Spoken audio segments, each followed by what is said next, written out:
Midnight Drearies.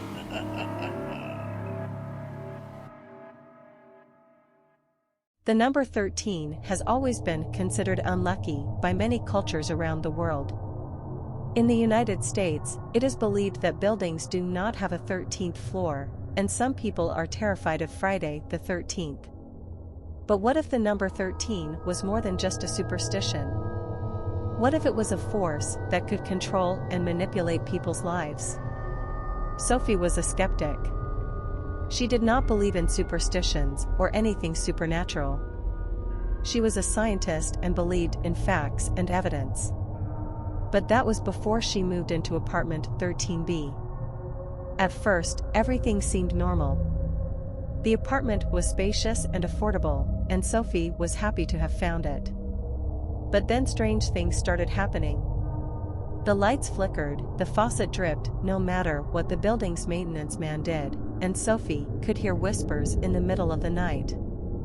Not her neighbors through the walls, they sounded like they were inside her room. Sophie tried to ignore it, but things only got worse. She started having nightmares, and she woke up every night at exactly 3:13 a.m. She tried to change her sleeping pattern, but no matter what she did, she always woke up at the same time. One day, Sophie decided to do some research on the number 13. She discovered that it was considered an unlucky number because of its association with the Last Supper. There were 13 people at the table, including Judas, who betrayed Jesus. Sophie found this interesting, but didn't think much of it. One night, Sophie woke up to find a strange symbol on her bedroom wall. It was a circle with the number 13 in the middle. She tried to wipe it off, but it wouldn't come off. She felt a chill run down her spine, and she knew that something was wrong.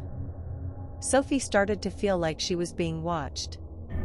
She would hear footsteps in the hallway, but when she looked outside, there was no one there. She began to feel like she was losing her mind. One day, Sophie decided to talk to her neighbor, Mrs. Johnson. She was an elderly woman who had lived in the building for over 20 years. Sophie thought that maybe Mrs. Johnson could shed some light on what was happening. When she knocked on Mrs. Johnson's door, there was no answer. She knocked again, but still no response. Sophie tried the doorknob, and to her surprise, it was unlocked. She pushed the door open and stepped inside. The apartment was dark, and Sophie could hear whispers coming from the back room.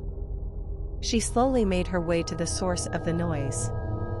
When she opened the door, she saw a group of people standing around a table. There were 12 of them, and they were all wearing black robes.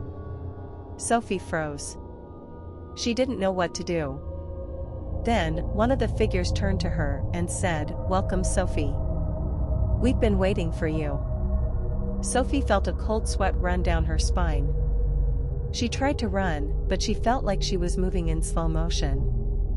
The figures started to close in on her, and Sophie could hear them chanting. She could feel the power of the number 13 surrounding her. Sophie woke up in her bed. She didn't know how she got there, but she felt different. She felt like a part of something bigger, like she had been initiated into a secret society. Sophie started to notice things that she hadn't before.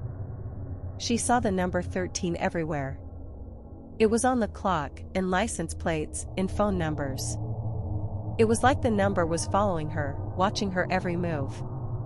Sophie started to research more about the number 13 and its association with occult practices. She found out that some secret societies believed that the number 13 had mystical properties and could be used to control and manipulate people's lives. The number was often used in rituals and spells, and it was believed that whoever was initiated into the society would gain immense power. Sophie felt like she was becoming obsessed with the number 13. She started to see it everywhere, and she felt like it was trying to tell her something. She even started to have visions of strange symbols and dark figures. One day, Sophie received a mysterious letter in the mail.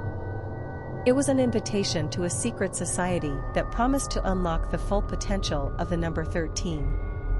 Sophie was hesitant at first, but she couldn't resist the lure of power and knowledge.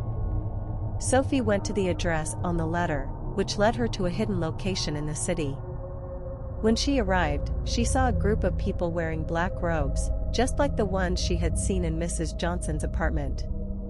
They welcomed her and initiated her into the society. Sophie felt a surge of power coursing through her veins. She felt like she was finally in control of her life and her destiny. She started to use the power of the number 13 to achieve her goals and manipulate those around her. But as time went on, Sophie realized that there was a dark side to the society. They demanded loyalty and obedience, and they were willing to do whatever it took to maintain their power. Sophie started to feel like she was in too deep, and she couldn't escape the society's grasp. One night, Sophie had a dream that she was surrounded by the figures in black robes. They were chanting in a language she didn't understand, and they were pointing at her. She woke up covered in sweat, and she knew that she had to get out of the society. Sophie gathered all the knowledge and power she had gained from the society and used it to break free. She disappeared without a trace, and no one ever heard from her again. Years later, a group of archaeologists discovered a maze of tunnels beneath the city streets that lead to a secret chamber underneath the apartment building where Sophie had lived. Inside, they found strange symbols and artifacts, all related to the number 13. They believed that it was a place where the secret society had held their rituals and meetings. The number 13 continued to haunt the building and its inhabitants.